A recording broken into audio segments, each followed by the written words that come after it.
everybody to meet Professor Fouka, who is a professor of political science at Stanford, and her research focuses on group identity and in-group, out-group relations. She studies the conditions under which minority members identify with and are accepted by a majority, and the implications of that for the design of policies and institutions. And so her work is really fascinating because she applies this in different fields, including immigrant assimilation, determinants of prejudice against ethnic and racial minorities, and the long-run effects of history for intergroup relations. So we're super excited to have her with us to hear this paper on racial diversity, electoral preferences, and the supply of policy, the Great Migration, and civil rights. Take it away, Professor Fouka. Okay, thank you so much. Thank you for the invitation and for the introduction. So this is a paper that is joint work with Alvaro Calderon, who is a graduate student in economics at Stanford, and with Marco Tabellini, who is at HBS. And I guess there are like a number of ways I could motivate it, either as a kind of broader political economy question or more as a historical question that has to do with the history of the US, and I'll opt for a version of the latter today. So in this paper, we're studying one of the causes of support for civil rights and political empowerment of African Americans in the US historically. Until the mid-1960s, with the passage of the Civil and Voting Rights Acts, a large part of the African American population was effectively disenfranchised. And this enfranchisement was the result of a long process, both of civil rights struggle and of major political changes in the country. And so there has been interest recently in economics in studying the effects of this enfranchisement with respect, for instance, to the allocation and distribution of public funds or bargaining power in labor markets. There has been less focus on systematic quantitative evidence on its causes, or at least on the causes of the process that gave rise to it. And so that's what this paper is about. In particular, we are turning our attention to one potential determinant, which is a major historical episode that coincides temporally with the civil rights movement, and that is the Second Great Migration. So from the period after the Second World War and until the 1970s, there was a major outflow of African Americans from the south of the US towards northern and western destinations. So over 4 million African Americans leave the South during this period. And so one can think that such a major shift in the demographic composition and the composition of the electorate in this country would have political effects in a direction that would be more in line with preferences of Blacks. So in the north, in the destinations of these migrants, the composition of the electorate changes dramatically. There's an influx of new people who have the right to vote, who have preferences very much tied to civil rights and racial equality. And this in-migration also affects the preferences of the existing residents of these destinations in ways that, ex ante may not be as clear or as obvious to predict. It could be that this contact leads to more support for civil rights. It could also be that there is some negative response to this in-migration that affects attitudes towards African Americans and their causes in general. So clearly, the Great Migration has effects that are very broad in terms of shifting around populations in the country and affecting both local politics and national level politics. And the goal of this paper is not going to be as grandiose as to say, would the Voting Rights Act have passed were it not for the Great Migration? Our goal is much more modest. In particular, we will ask two questions. The first one is, what happens in these destinations of migrants in the North and in the West? Does overall support for civil rights increase? We're going to make an attempt to say whether any change we observe will primarily come from Black migrants and Northern Black residents, or whether we can see a shift in the preferences of whites in these destinations as well. So we'll call that the demand side of the problem. And then we'll also try to look a little bit at the supply side, namely, how do politicians respond to these changes in the composition and the preferences of the electorate? Do northern legislators become more racially liberal in response to this influx, and how exactly that happens? So I'm talking about demand and supply, but that's just a way to refer to these two things. They're all jointly determined, and we're going to look at the effects of the Great Migration on both of these.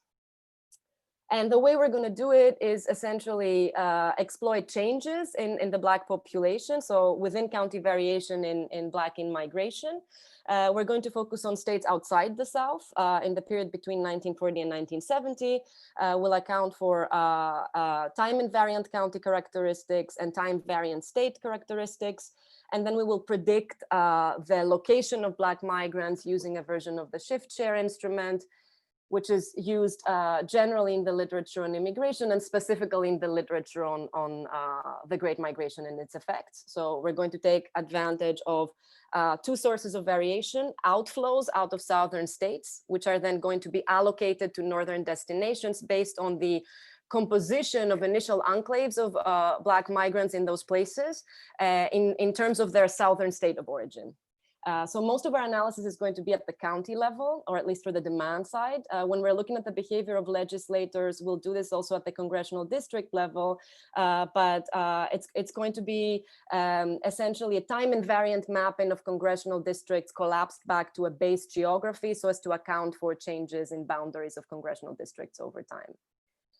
So that's in a nutshell the empirical strategy. And to preview our main findings, on the demand side, we find increased demand for racial equality in northern destinations of Black migrants. We measure that using different proxies. One of them is the vote share of the Democratic Party in congressional elections, and I'll talk a little bit about why we think that this may be a good proxy of support for civil rights or demand for civil rights. We'll look at a couple of measures of more grassroots activity in support of civil rights, which will be protests and the presence of chapters of the NAACP. And then there is a set of results that we have that are somewhat more suggestive, but I think interesting in terms of what the behavior of whites was in all of this and whether they aligned with Blacks in terms of demanding civil rights legislation. So there are several pieces of evidence pointing in this direction. One is implied by the magnitudes of our estimates. The other is direct evidence that protests in which whites participated also increase in those northern destinations. And then we'll have some evidence coming from heterogeneous effects in terms of county level characteristics and also historical surveys in which we have individual level data that identifies the race of the respondent and so allows us to tell whether whites supported civil rights in response to Black migration. So that on the demand side, and these findings are mirrored in the supply side as well. So when we look at the behavior of northern legislators, we find that they vote more liberally on racial issues. So we look at their ideological scores based on their voting records on civil rights bills specifically. And then we find higher activism in the sense of legislators sign discharge petitions to move civil rights bills to the floor for a vote, which is a more active measure of engagement in favor for civil rights. And then it seems that this is something that comes from between party changes in the beginning of the period. So moving from Republican to Democratic legislators, that then in the latter part of the period also manifests in adjustments within party that increase polarization. So those would be our results in a nutshell. I'm also going to say in advance that we're kind of trying to do several things in this paper, which is to look at results on average in terms of support for civil rights in the North, to get some evidence on the behavior of whites specifically, and then to look at supply. The latter part of supply is less developed than the part on demand at this point. So I don't want to spend too much time on the literature because this is a shorter talk, but essentially I'd say there are 3 strands of literature that this relates to. There's a very long list of studies on civil rights and racial realignment that comes from many different disciplines, and I couldn't do it justice here. There's a big literature on the effects of the Great Migration in economic history. And then I think there is a broad set of studies that connect to more political economy related questions of how politicians respond to voters' demand. And some of that also has to do with the effects of migration and changes in the composition of the electorate. I'd just like to point to 2 studies that I think are very close or very connected to what we're doing. One is a book by Eric Schickler, who's a political scientist in Berkeley, who studies in this book the origins of the realignment of parties in the US and traces it in the formation of a cross-racial coalition in which progressive Democrats and African Americans joined forces. And he identifies the Great Migration as one of the sources of that. And then even more connected perhaps is a book by Keneshia Grant, who looks at the effects of the Great Migration on party realignment in the country as a whole. And so she focuses on Black voters constituting the balance of power in both local and state level, sort of national presidential elections. And so what we're doing is very much connected to her study, sort of examining that in a more systematic way, but focusing in the North only. Okay, so I'll give a little bit of background on the Great Migration and how this may have affected preferences and politics in the north of the US. And then after I present the data and our empirical strategy, as I already previewed, I'm going to talk a little bit more about the demand side and the mechanisms, which is what we've put more emphasis on in this paper, and then talk about the response of legislators before concluding. So the Great Migration was the single largest episode of internal migration in the history of the US. This is a painting by Jacob Lawrence from his famous series on the Great Migration, which shows Black migrants move into these northern destinations, Chicago, New York, and St. Louis. So during this whole period, which essentially was one long wave of migration from the First World War until the 1970s, the South lost something like 40% of its Black population, and the share of African Americans in the rest of the country increased from 25% to 50% in the period that we're looking at. And so this is showing the out-migration rates of African Americans from the South by decade, and kind of it's taken from Leah Bustan's book on the Great Migration, and it shows this wave-like development of the migration. So the first wave, both of the waves coincided with each of the world wars. And in fact, the development of the war industry in the North was a major pull factor for African Americans out of the South.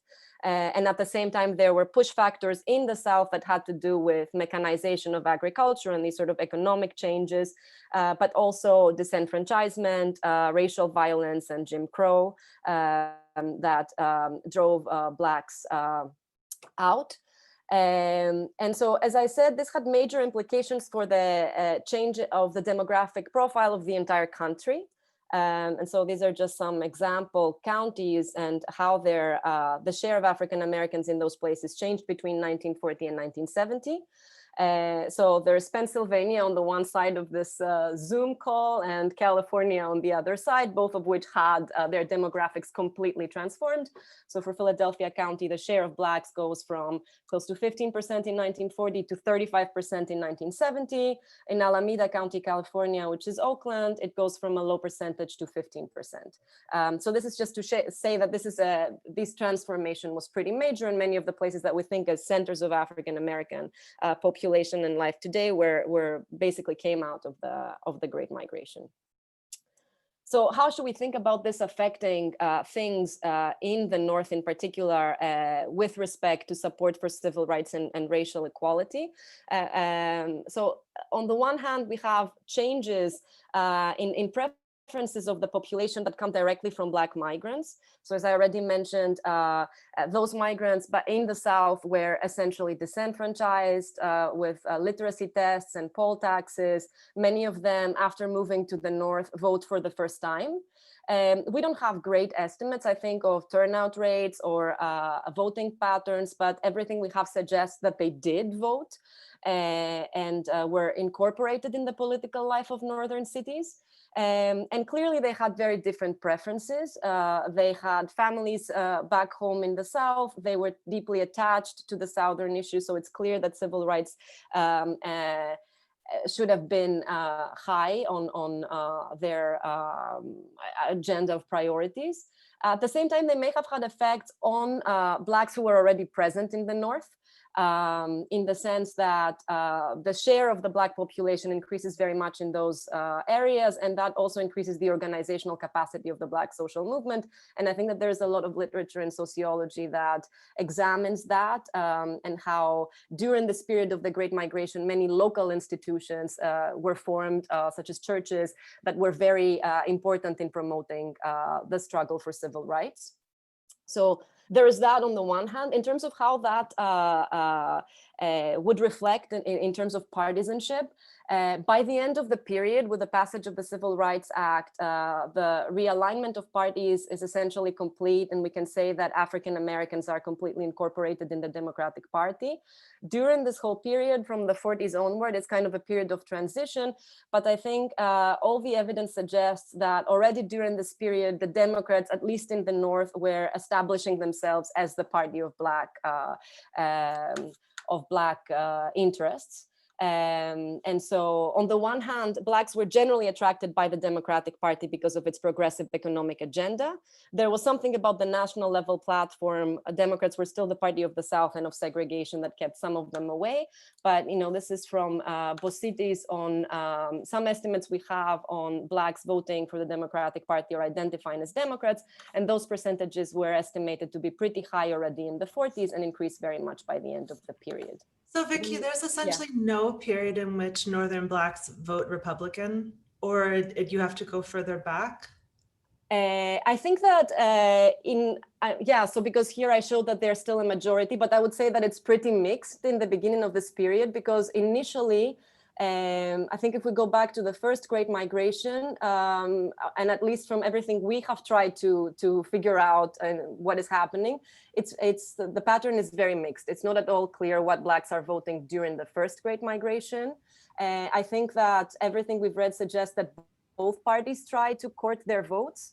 And the pattern that I'm showing here is something that has emerged during this New Deal coalition, where it seems that that's the time when Blacks are starting to flow into the Democratic Party in greater Vicky, numbers. do you have a sense? I know that if you go back to the 1910s, for instance, in St. Louis, Black voters would have been part of the Republican coalition in that city. Do you have a sense for whether Black voters are looking to local politics or federal politics when they're thinking about their alignment, and is that something that's changing in this period? Yeah, I think it's, ultimately it's an empirical question, right? And one we had as well, because I don't think it's very clear. I don't think we have any direct evidence on that in the sense of really knowing what they were thinking. I think that both things mattered, and that's potentially why in the beginning of the period, Black voters were more hesitant to completely support the Democratic Party, because the national level platform of the party played a very big role in determining their votes. But because this is a whole period of transition, and I guess the point I'm trying to make is that the Democratic Party itself is transitioning into being more of a party of civil rights in the North. At some point, there is an alignment between local level politics and national level politics that's completed in the 1960s. I do think that local dynamics play a big role during this period. And if anything, what I would say is that our findings point in that direction, or are consistent with this, that local level politics mattered. And I do think it's also because at the local level, there were incentives for legislators to deviate from the national party platform. So a lot was determined there at the local level that finally led to a national realignment, if that makes sense. So what we have, for example, and this is what I wanted to show before, is that when we look at legislators in our data and their voting behavior in terms of civil rights bills, this is our analysis that takes place within these two Congress periods, from Congress 78 to 82 and 83 to 88, which is the Congress that passes the Civil Rights Act. When we look at Northern legislators, the share of them voting yes on civil rights bills, the Democrats vote yes more than the Republicans. Even more so when we look at their behavior in terms of discharge petitions, which I'll explain in a second what exactly they are. But when we look at the national level and put all of the legislators, all of the congressmen in there, we see that the pattern is reversed during this period. So there was already a divergence in behavior of legislators in the North from the National Party platform during this entire period. Okay, so that in terms of what we have, which again, I admit, we don't have very clear estimates of what Blacks voted, and even more so at the more disaggregated level. Another question is what happens with the effects of the Great Migration on political preferences and preferences in terms of support for racial equality among whites in the North. And so I think one thing that has been very established is that Northern residents opposed Black in-migration, opposed racial mixing. There is a lot of work in the economic history literature on white flight and in the rise in segregation during this period. And so this illustrates this. This is from Detroit, 1942, in the beginning of this period. So that might have meant that there was a backlash on the part of whites that would have manifested in less support for civil rights. On the other hand, I do have to say that I don't think that's fully clear ex ante, and that civil rights during the period was very much a matter of the South and also very much a national level issue rather than a local neighborhood level issue like these frictions. But that's one reason to expect white backlash. At the same time, and this is the argument that Eric Schickler is developing in his book, is that in the North, there were incentives from a progressive part of the Democratic Party and by organized labor to incorporate African Americans in a cross-race coalition by putting civil rights on the agenda. So while on the one hand, Blacks were attracted by progressive economic policies, by making civil rights part of the agenda in the North would perfectly align them with the Democratic Party. And so during this period, labor unions, and in particular the CIO, the Congress of Industrial Organizations, perfectly aligned themselves with the positions of the NAACP. And so this kind of illustrates that they put on the same agenda, on the one hand, the fight for progressive labor policies, and on the other hand, the fight against discrimination. So there is some sense in which progressive whites might have joined, even for these political reasons, support for civil rights in response to an influx of Blacks. And then there is kind of a more social side to all of this, which is a bit related to the contact hypothesis of Gordon Allport. And it's stated here by Myrdal in his book, The American Dilemma, where he studied the situation of African Americans in the US in the 40s. And so one of his conclusions was that the average Northerner does not understand Southern discriminations. To get publicity is of the highest strategic importance to Blacks, and there's no doubt that a great majority of whites would give them a substantially better deal if they knew the facts. And so there is some sense in which more Black in-migration may bring whites more in contact with what was happening in the South, inform them more, get them more sensitized on that matter, and that might have led for more support for civil rights and ending institutionalized discrimination. So this is just to give some background and also for us some guidelines in order to think about, what to look for in the data and how to interpret it. Okay, so in terms of what we do and how we try to approach this, we use data from different sources. There's demographic data in Black migration, mainly from the census. So we're focusing on counties for all of the demand side analysis. When we're looking at legislators, we're conducting the analysis at the congressional district level, but there, in order to take into account the fact that boundaries of districts are changing over time, even though during the period there was no federally mandated redistricting after every federal census, and there is also much less strategic redistricting. We still try to account for that by essentially collapsing congressional districts to a base geography. And we pick for that the Congress 78, which is the Congress between 1943 and 1945, because that's the one that minimizes boundary changes in the period we're looking at. And then we assign demographic data from the county to the congressional district using essentially aerial interpolation. And then in terms of outcomes on the demand side, we're looking at results, vote shares and turnout from congressional elections.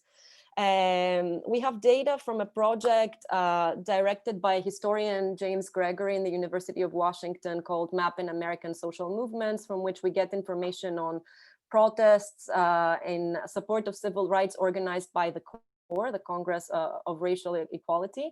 And then we're also looking at the presence of chapters of the NAACP from the same data source. To get some insight in individual level attitudes and partisanship, we use survey data from the early American national election studies and Gallup opinion polls. This is more suggestive because for the period we're looking at, there is no information at the county level. So that's an analysis we conduct at the state level. So it's less, both precise and less identified than the rest of the paper, but I think still interesting. And then on the supply side, we're looking at voting records, ideology scores of legislators based on their voting records on civil rights bills, which we get from a paper by Bateman and co-authors. So this is a bit like the DW Nominate score that is commonly used to measure the ideology of congressmen by political scientists, but it's based just on bills that have been identified as related to civil rights. And then we're using a measure that has been compiled by Catherine Pearson and Eric Schickler, which is this measure of discharge petitions, which they argue is a better proxy of active engagement of legislators in supporting civil rights, because many bills during the period would be blocked by senior Southern senators and be stuck in committees in Congress for a long time. And so one way to get them unstuck would be to sign this petition. And so once a sufficient number of signatures, 218, was collected, then the bill could leave the committee and move to the floor for a vote. And so they have compiled and are using in their book as a proxy of support for civil rights, the set of discharge petitions and signatures on these petitions. Vicky, what time period do those cover? The petitions on, I think from 1940 or late 1940 to mid 1960. A lot of them, actually, let me see if I have the summary statistics for them here. So we collapsed them in the two Congress periods that you saw, and there is a shift in what these petitions are about over time. So in the beginning, it would be very much about Southern poll tax, lynching related questions, and then it shifts towards the end of the period to be more about the Civil Rights Act. Oh, no, I'm sorry. Okay, I'll find it.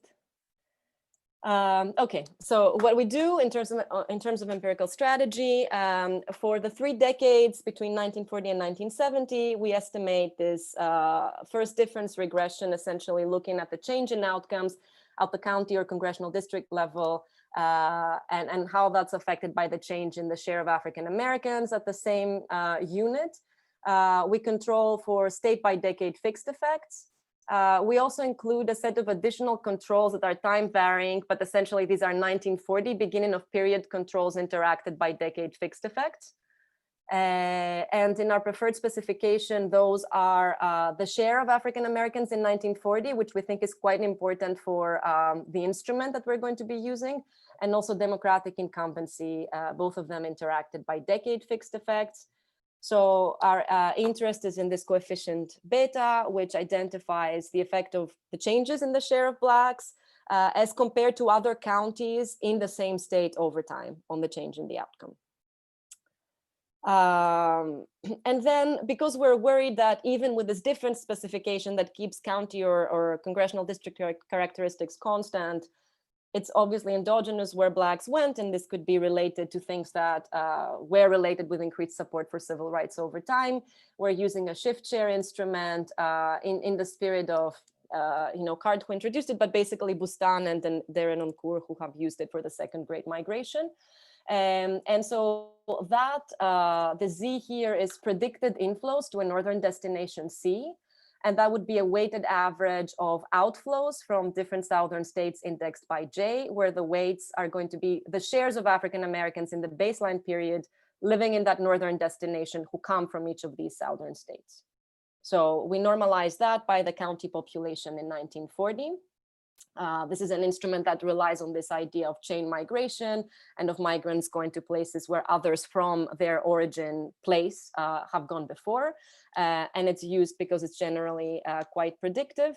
In terms of identification and under which conditions this is a valid instrument, I think in this particular context, there are two main assumptions that have to hold for this to be identifying the effect of Black migration without capturing any confounders. And that would be one in terms of the share component of the instrument. So this idea that the initial composition in terms of southern state of origin of Black enclaves has to be uncorrelated with migration patterns across southern states and time varying things that could be affecting political conditions after 1940.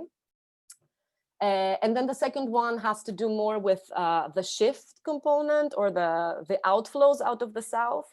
So the idea that, if in a particular year, one southern state sent out more migrants, that would not be because those northern destinations that had more migrants from that place in 1940 were changing in some way that, both attracted more migrants and affected political developments. And so we're trying to do several checks in the paper having these two assumptions in mind. So for the first part, we try to show that there are no pre-trends in the outcomes. We're trying to show that the predicted inflows of African Americans are not correlated with things that we would consider to be major pull factors of Blacks to the North, such as, for example, World War II spending or New Deal spending. We're going to allow for some time variant effects at the county level by interacting initial characteristics with decade fixed effects. We're going to try and show, I didn't write this here, but not a disproportional part of the variation is coming from any one particular southern state.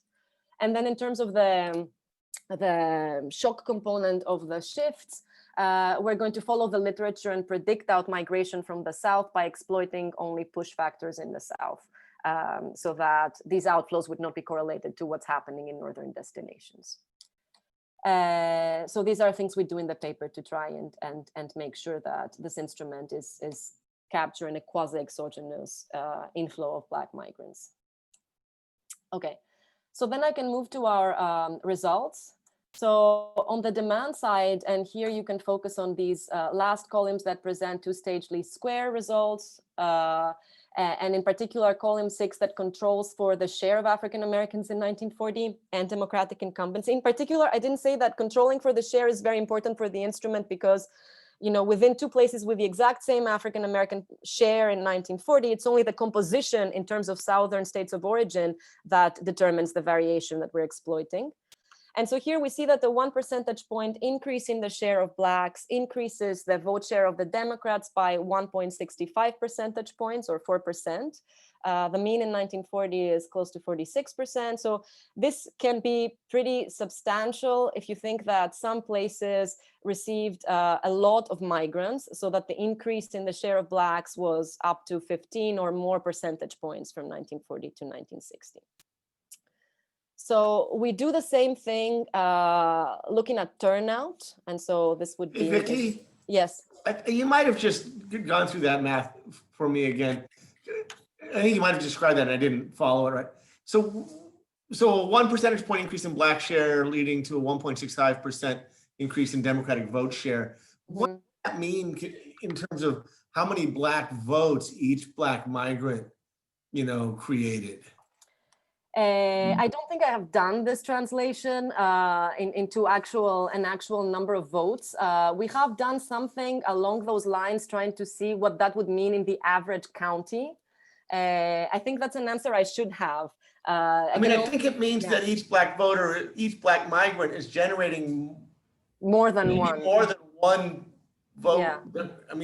There's some big spillover either in mobilizing existing Black potential Black voters or in mobilizing white voters. Yeah. It'd be great to know what this is implying that way. Yeah, so I think I should have a direct answer in terms of number of votes. I agree with you that what it shows is that it's more than 1-to-1. And we're going to try to take advantage of that a little bit, maybe not in the most systematic way possible, to try to get an estimate of how many non-Blacks would have to be mobilized or switched to the Democratic Party for this effect to be explained. But the problem there is that one needs to make several assumptions on, how many Blacks turned out to vote and what exactly were they voting before to be able to estimate this change. So I'll talk a little bit about that later, but it's kind of speculative because of all of these assumptions one has to make. Vicky, can I also ask, so the recently arrived Black population would have the least democratic experience, right? Because I guess it depends on how you want to interpret this, that they're showing up and then voting right away and then somehow inducing others to vote, or their presence makes longstanding Black population vote, or sort of contra what maybe you would expect, they show up and this makes whites vote Democratic. Yeah. I mean, and I know you have no idea who's driving the voter turnout. I don't even know how I would answer this. So I guess my question is just more about the narrative history. Yeah. People show up in northern cities and just vote right away. Yeah. So what I know on that, and that comes from the work I mentioned in the beginning of political scientists looking at the Great Migration and voting, both in local and national elections. All of the evidence that they point to is that they actually turn out and vote right away. So I've read this several times. There is also, they also do suggest that they mobilize existing Black residents to turn out to vote more, and that would be through this increased, organizational capacity of the civil rights movement that takes off during this period of the Great Migration. And so one answer could be that maybe one doesn't need whites at all to explain this, and it could really just be the new Black migrants and some more mobilization on the part of existing Northern Black residents. And so I think the narrative, insofar as I can say, would fit with that. To some extent, even if we make assumptions that, would not require all of the new Black voters to vote or all of them to vote Democratic, even with reasonable assumptions, and that's what I was going to say later, of assuming, for example, that they turn out to vote at the same rate as the rest of the population, which was 70%, we would still need some whites to turn out and to switch to voting for the Democratic Party to explain this. Now, and then if the Black migration causes anyone to vote Republican, yeah, then it would have to be even more than that. So in some sense, this would be the net effect plus what's going on. It's like the ultimate ecological regression. Exactly. So that's why I'm going to refrain from interpreting this in any way, because I think that based on this, we can't tell. And so the way we've tried to deal with this, that it's a very it's plagued by all the problems of ecological inference you can think of, is try to get some evidence that is, not vote shares. Also because the vote for the Democrats, I do think it captures support for a civil rights agenda, but it also captures many other things. And so in this sense, we're using it as a proxy, but a lot of other things could be going on under the hood there that have, nothing to do with civil rights. So it's to look at other outcomes. And then I think, I don't know, we've been having some ideas as to how one could approach this, but I think one would have to go do this analysis at a much more disaggregated level. So if you're able to zoom into particular cities, or I know that for California during the period, there is very disaggregated information on voter registrations. One would be able to break this up just for the vote. But from this data, I think it's very hard to tell. Nonetheless, this effect is also there for presidential elections. And I don't know if this gets a little bit to Randy's earlier question, but the effect is smaller there, which to some extent could be pointing to this discrepancy between national and local politics. So one would expect the civil rights to be more on the agenda of local northern legislators. When it comes to presidential elections, it's national platforms that determine things more. So that's consistent with that. But again, it's not evidence of it. And then we're going to the more direct grassroots activity. So a change in the Black share is leading to a change in the probability of the county having a demonstration in support of civil rights organized by the core. I do have to say at this point that this is a particular set of demonstrations, and we've recently become aware of data that would be more complete during the period, and potentially even towards the later part of the period include data on anti-civil rights demonstrations, which we're interested in incorporating here. And then when we're looking at the change in, so here we're running a different regression because our information on the presence of chapters of the NAACP is only for 1940 and 1960. We're missing the period in between. There is no effect when we look at locations where there was no chapter in 1940. There's a positive effect when we look at locations where the NAACP was not present. So that would be consistent with support there growing through the creation of new chapters when one was not present, but maybe through membership when a chapter was already present, but we don't have any data. And Vicky, all the regressions are controlling for the 1940 Black vote share, right? Or yes. 1940 Black population, I mean. Exactly. All of them are controlling for the 1940 Black share and 1940 Democratic incumbency as an indicator. Also, I think in these results, and this is something we re-estimated recently, these are all weighted regressions by county population, but the results are very similar when we don't do these weights. Okay, so one thing that we were concerned about and also could be a potential mechanism is that all of this is driven by compositional changes, particularly since we know that during this period, Black in-migration was correlated with white outflows and white flight. And so we try to investigate that. One thing we do is to look at the effect of the change in the Black population on the change in the white population. And we find no significant effect.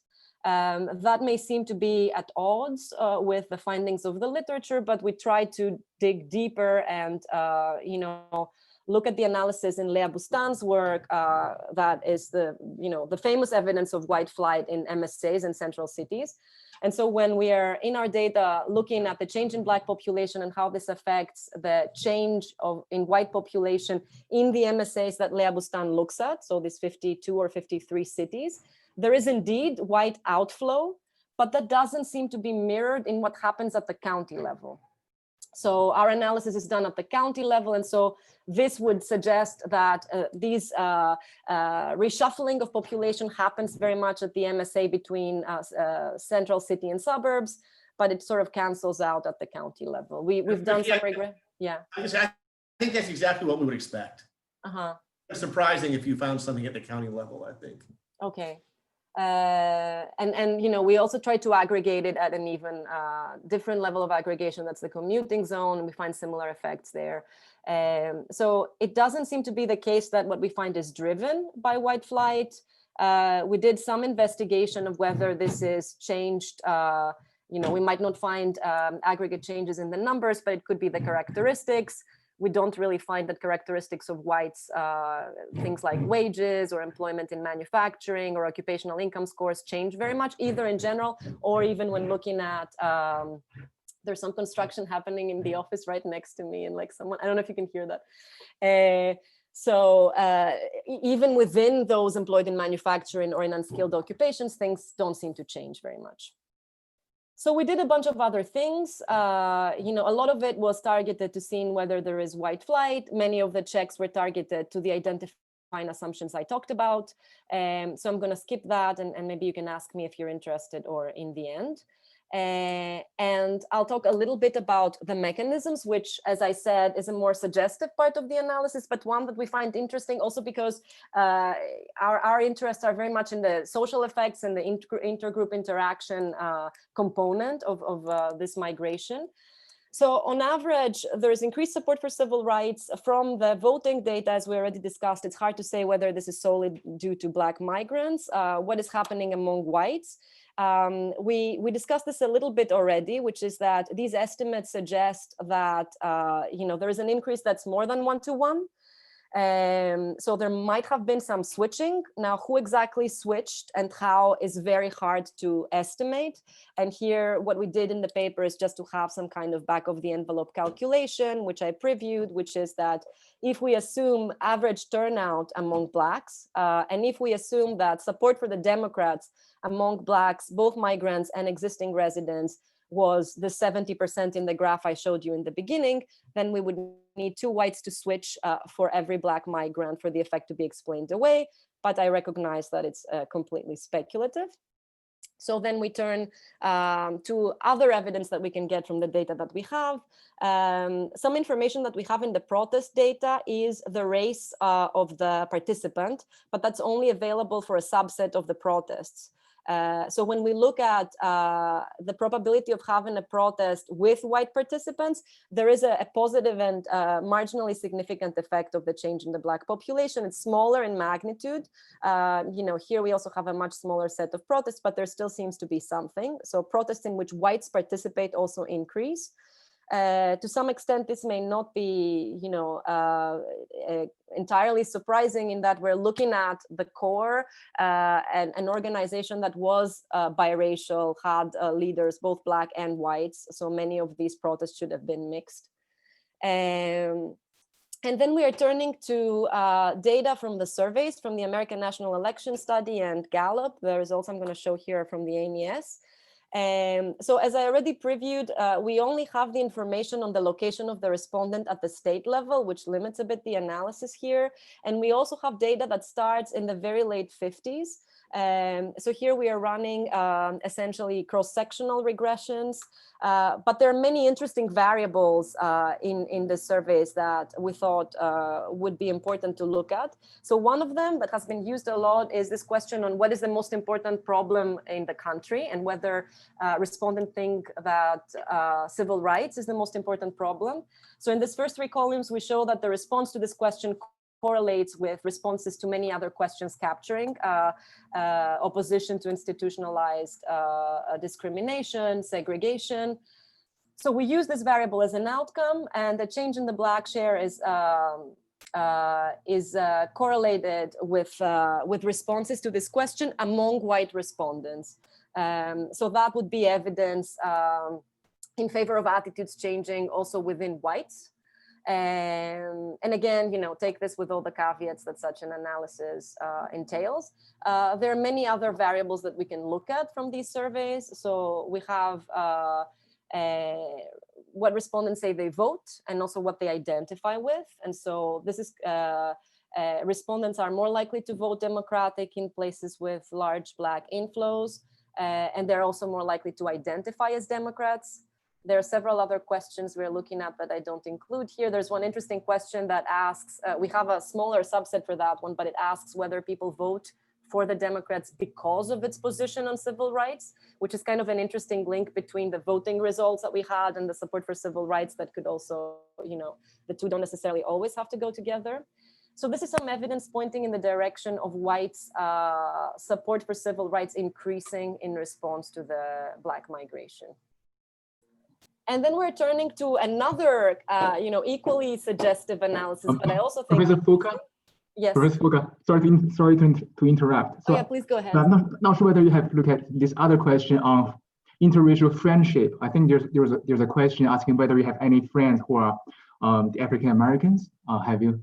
I don't remember if this question is present in the early ANES, because one thing that we were interested in, you're right, we would want to see for the individual respondent their own personal, involvement, whether you have, I know the ANES later includes questions like, if you would, I don't remember if racial intermarriage was one of the questions, or if your own child is in a school with African Americans. Mm-hmm. I'm pretty sure we've looked at all of the questions that were available in this period, and this particular one was not available. But I think that that's something we would want to know if it was there. So then we moved to some patterns of heterogeneity by baseline characteristics of the county. And so one thing I talked about in the beginning was this idea of information or contact that was discussed by Myrdal, the extent to which Northern whites would find out or learn more about what was happening in the South, and that would change their attitudes and views of civil rights. So that's something that I think one can investigate more directly, and we're trying to do that with articles from the press, but that's not an analysis we have completed yet. Here, the assumption is that if such a thing is happening and whites are becoming more sensitized to what's happening, you would probably expect to see effects to be more pronounced in counties that are initially socially more progressive. So if you have more progressive attitudes and you find out that these things are happening to an extent that you were not aware of before, maybe you respond more. So we try to split the sample by various characteristics that would proxy for that. The first one is an index that Marco has used in another paper with Nancy Chan, where they construct something like a principal component out of many characteristics of the county. For instance, whether poll taxes were present, or whether there were many instances of racial violence. So they put all of these characteristics together. The other is the presence of miscegenation laws. And then we're looking at some characteristics of the population that might be correlated with progressive attitudes, such as the share of immigrants, the share of the population that is younger, or the share of the population that is born in the South that might have had more conservative attitudes. And so in all of these dimensions, it seems that the effects are going in the expected direction, with more of the effect coming from counties that are socially more progressive. And again, this is not direct evidence of this information hypothesis, but it would be consistent with it.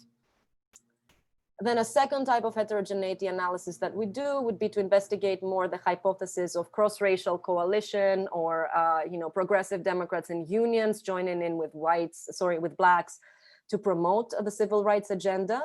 And so we're looking, maybe you can focus on the three middle bars in the beginning, at counties that have a higher share in manufacturing or share of unskilled workers, or, and this is state level information actually, share of workers who are unionized in the CIO.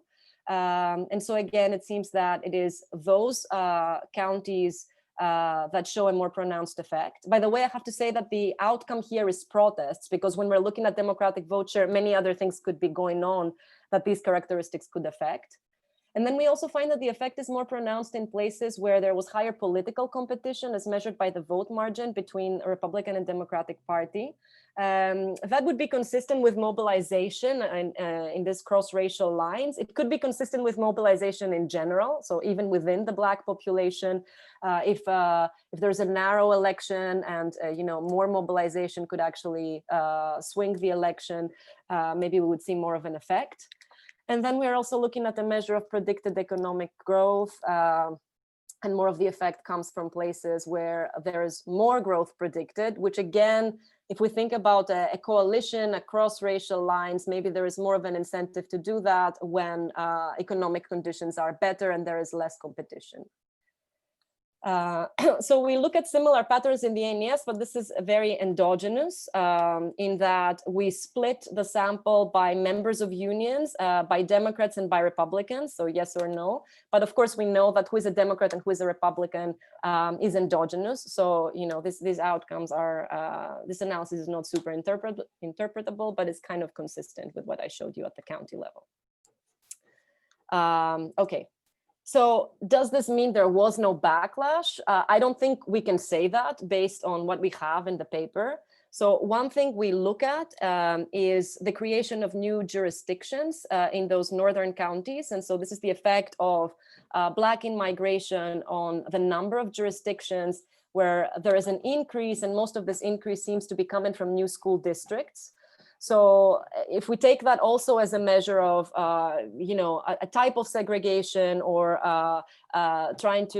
whites trying to move away and sort of not share public goods and schools with Blacks, we find something that's consistent with what the rest of the literature has found. And so the question is, I guess, and here I can only just discuss this, is, are these effects on white flight, at least in the central city level, or these effects on creating more new school districts in contrast with whites being more in favor of civil rights? In fact, what we find, and again, it's a heterogeneous effect, and so it can be interpreted in many ways, is that the effects on the number of protests are stronger in places that have higher residential segregation as measured in 1940. So it was the more segregated counties in which we see more of a positive effect. And it's also those same more segregated counties in which we see a higher increase in the number of school districts. So maybe there is some sense in which increased segregation goes hand in hand with more support for civil rights. I don't know how one can interpret that. It could be that civil rights is more of an abstract ideological preference at this point. It's something that doesn't necessarily immediately relate to what's happening at the local level and the local level frictions between white and black populations in northern cities. And it's very much an issue of the country as a whole, Southern segregation, democracy in the US. So there is a sense in which increased segregation could be going hand in hand with liberal preferences in this direction. So again, that's something that we cannot say for sure, but I think that's an interpretation that makes sense, at least to me. I don't know what you think about it. It would be interesting. Yeah, I have some comments on this, but I'll wait until we're over 3. No, I'm really interested in hearing what people think. Also because, that's not something we have direct evidence on. It's something that we think could be going on, and to some extent also thinking a little bit about the situation today. So when I think about support for Black Lives Matter, there is a lot of it in places that are, liberal, progressive, democratic, and very white or segregated in other dimensions. So Vicky, I need to run for another meeting. I just want to encourage you to read the lyrics of a song by Phil Oakes called "Love Me, I'm a Liberal." Okay. Because he is describing your results. Okay, that's great. We can put the quote in the beginning of the paper. I will do it. Thank you. All right, this was a great talk. I'm sorry I need to run. No problem. Thank you. Thank you very much.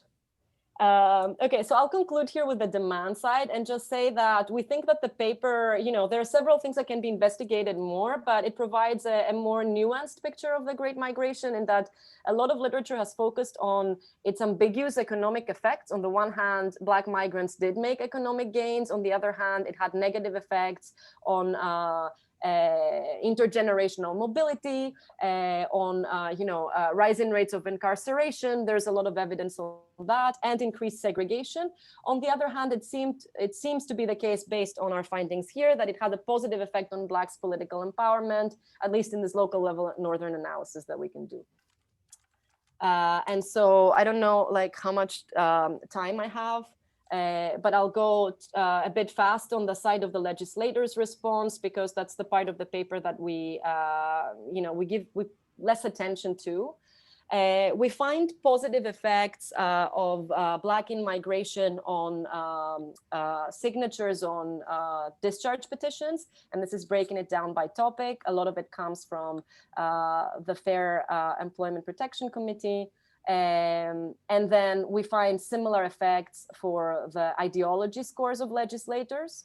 There are 2 versions of the score that are used in this data set, and we estimate effects on both, but basically concentrating on this one.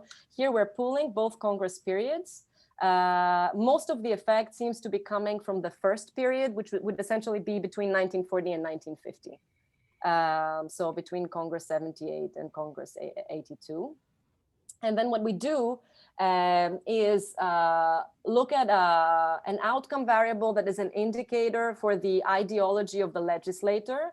In particular, we split legislators into liberal and moderate Democrats and moderate and conservative Republicans by looking at their ideology score and how it compares to the mean of the score for all legislators nationally.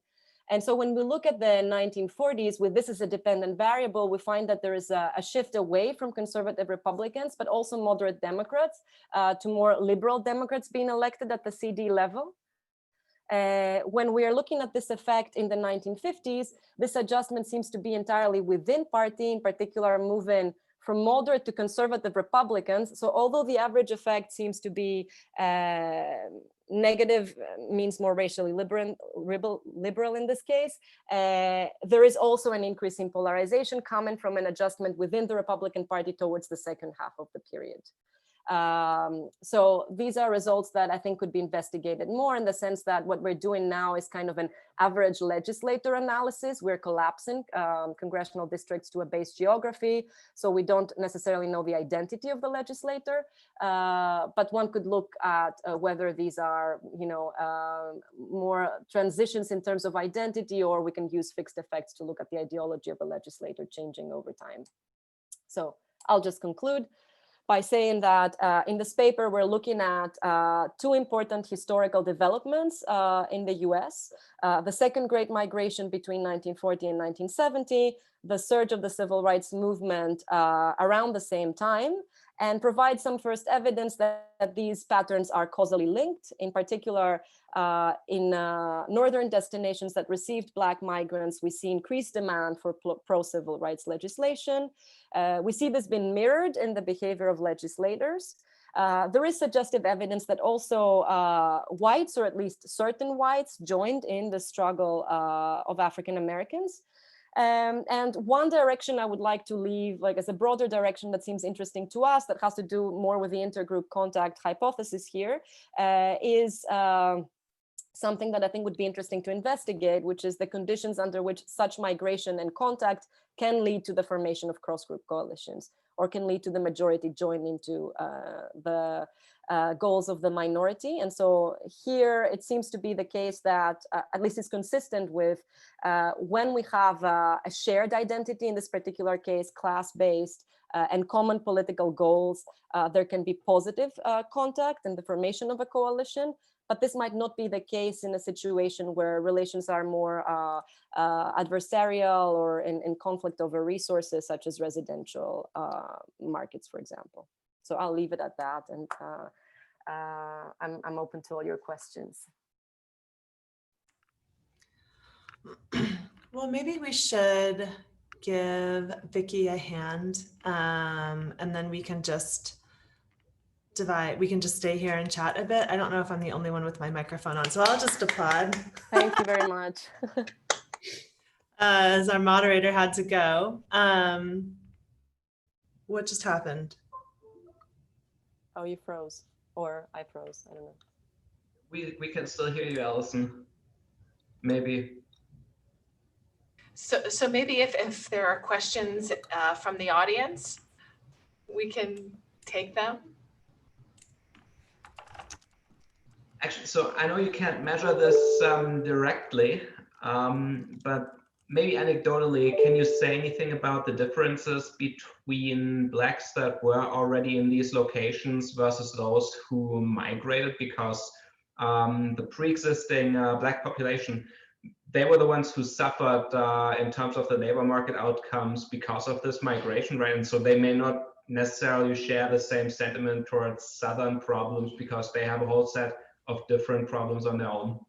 Yeah, that's a really good point, actually. I don't really have much to say, and I haven't really read much on this. One thing that we were initially thinking about is that it would have been very interesting to look at individual level responses among the Black population in the North, but we don't have sufficient data to do that in the ANES. And so that's really a pity, because that would have illuminated a bit this point. So you're right that there is a trade-off, right? If anything, we don't find that, that's like not the focus of the paper, but we look at it and we don't find much evidence that there is competition between Blacks and whites in Northern labor markets. At the same time, there may have been among Blacks. Actually, maybe it would be interesting to see if that is the case. And so just using census data, do the same analysis we did for whites and see, if there's something in the data that suggests there should have been this negative response. Then again, how these things were traded off, on the one hand, like the big picture, racial equality and in segregation in the South versus local, labor markets being tighter. I don't know. But the truth is, I don't know much about the narrative, but I think it's a really good question. I'm sorry that in the middle of applauding, Zoom just crashed. I have no idea what happened. I don't even know what Andy's question was. Anyway, I'm back now. I'm really sorry about that. So I have two questions, and I hope that neither of them are the ones that Andy just asked. So the first is for the jurisdiction formation stuff. I don't understand that, because in Northern in northern urban areas, there's just not a lot of jurisdiction formation between 1940 and 1970 in terms of like towns, cities, things like that. Like this is something I've been interested in a long time, so I've been looking at maps. But I think that's true in our data too, right? The only difference comes from school districts. So we do aggregate it, but everything, nothing else changes. But that's the other thing is like what's going on between 1940 and 1970 is a general consolidation of school districts, right? This is like the great consolidation. So I just like reviewed this Alessina paper from the 90s looking at, you must have seen this, right? Yes. So they're arguing that racial heterogeneity is correlated with a slowing down of school district consolidation, which I guess is the margin of adjustment. So I think this is a very murky area and one that probably deserves its own paper, is what is going on with the Great Migration and school district formation. If it's actually new school districts form, if it's actually what they claim, which is that the general trend towards more consolidation is slowing down because of this heterogeneity, or if people just manage to resort themselves around existing school districts and use catchment areas. I don't think we understand it that well. I think you're right in that we can definitely investigate this further, and all we have is this one result as suggestive of, you know, what might have been White's behavior, but we really don't dig deeper. What you're saying is that there might have been a general trend towards consolidation that is slowed down because of the influx of Black migrants, and that could be what we're identifying. That makes sense. Yeah, I mean, that's like my general, as soon as you have school buses, right? Yeah. Move away from one-room schoolhouses like earlier in the 20th century. And so throughout the mid 20th century, these school districts are consolidating. And I don't think that this is in some sense a whole different paper. Yeah. Like about jurisdictions or school districts. Like I think it's a little bit outside of the main analysis that you're doing here. So I'm not saying that this would need to be in this paper because there's already a lot going on. I just wanted to flag that as something that I feel like is not well as the grad students on the call and whatever, or you could look at in later work. The second thing is, and now I'm afraid this is what Andy asked, but like I said, I had an unbelievably inconvenient Zoom crash. I think the other thing that it would be cool to know is like, what whites respond to the Black who respond to Black in migration. So some of them are clearly moving, right? Some of them, maybe their views on racial differences are hardening, they're more likely to vote Republican, but you're finding some evidence that some of them become more liberal. So I think understanding, and I think this is more of like almost a political science question, right? Like what determines whether whites become more sympathetic to African Americans, the plight of, you know, the struggle for civil rights, the plight of African Americans, and then who just decides like, I need to not be in a neighborhood with them. I need to not be in a school district with them. I guess this isn't exactly the kind of question that economists tend to ask, but one that you've really hinted around here, like the regression, like what's going into that ecological regression is so important for understanding the story of the impact of the Great Migration on, you know, on the political sphere. So anyway, I'm asking like big questions. You've already done a lot in this paper. You don't need to answer those questions in this paper, but I think they're just the, you know, great research generates next questions. And I feel like those are the questions I have after hearing the talk today. Yeah, no, thank you very much. And these are all excellent questions. And they're also very important to us because I think they connect to, you know, questions we have already and directions we would like to develop this more. So the jurisdictions part is something that I think I agree with you. It's not clearly, you know, that should be part of this paper.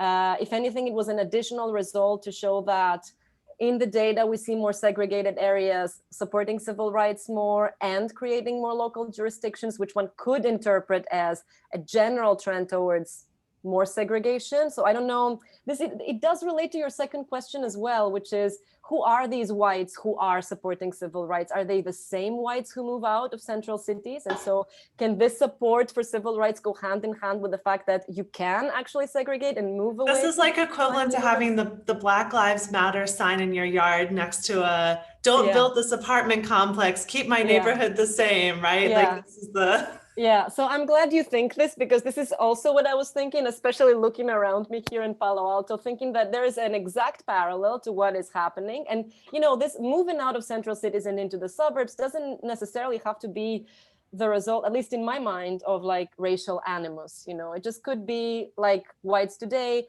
make great efforts to have their children attend a school that is not mixed, not because they dislike minorities, but because that would be an underfunded school and they you know, they want something better for their children. So I see many parallels there, and I'm totally with you that I think this needs to be investigated more so that we can say, basically, I would pose the question like that: are these the same people? And you know, I would love that. I think that would be I have no idea how you would do that with the data. Yeah, me neither. I have to think about it more. There's at least abundant evidence today that it's the same people, you know, who just managed to neatly compartmentalize and don't find it their yard signs to be ironic at all. Does anyone have any other questions for Vicky? I don't want to monopolize, since Vicky and I could probably find things to talk about. Can I ask, just make a quick comment? Yes. Yeah. Hi, Professor Fouka. So I find the results on legislator response very interesting, and I think that makes sense totally. So I'm just trying to understand, again, similar to Edison's question, how do the everyday white people, not legislators, they would change their perception of their ideology when there was more Black people in their county or city. So I think it's probably hard to study this. And are you talking now about the change in the legislators' behavior, or the change in the behavior of whites that drives legislators' behavior? Oh, the change is basically the results from the ANES, the everyday respondents, white respondents' ideology are changing also. I was wondering, could there be a story about media? For example, local newspapers, they were reporting more on civil rights when there was a greater share of Black population moving in the city, which becoming more salient issue of the local politics, for example. I think you're entirely right. This could definitely be going on. We are trying to do this, and that was part also of the Myrdal hypothesis I talked about, of this idea of, you know, now whites can find out what is happening in the South. And I'm thinking also about, you know, particular cases like what we're trying to do now is to collect information on incidents of lynching in the South and see how much these were reported in the North. But if I think about things like the lynching of Emmett Till, for example, which was, you know, it galvanized the civil rights movement. And this was a teenager whose family was in Alabama, but he lived in Chicago. And so in Chicago, his mother held an open casket funeral. And, you know, this was a major thing. If he was not living in Chicago, would this have taken so much, you know, publicity and become so salient? I don't know. So it would be really great to do this systematically, and we want to do this.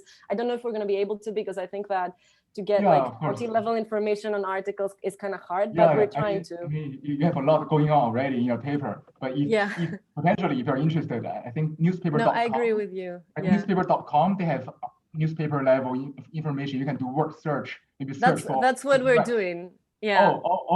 That's what we're doing. We're constructing this data set, but looking for particular events that happened in the South and see how much coverage they got in newspapers published in the North. You're exactly right.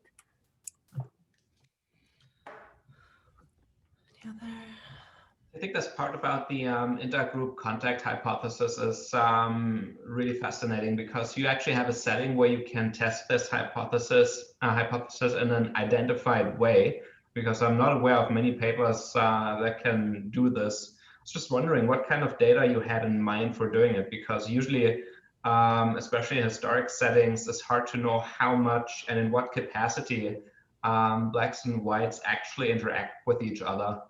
Yeah, I'm not sure we can actually do it. I was thinking more like, let's put this question out there as something that I find really interesting, that I think comes out of this paper. And if someone can study it, I think it would be really great.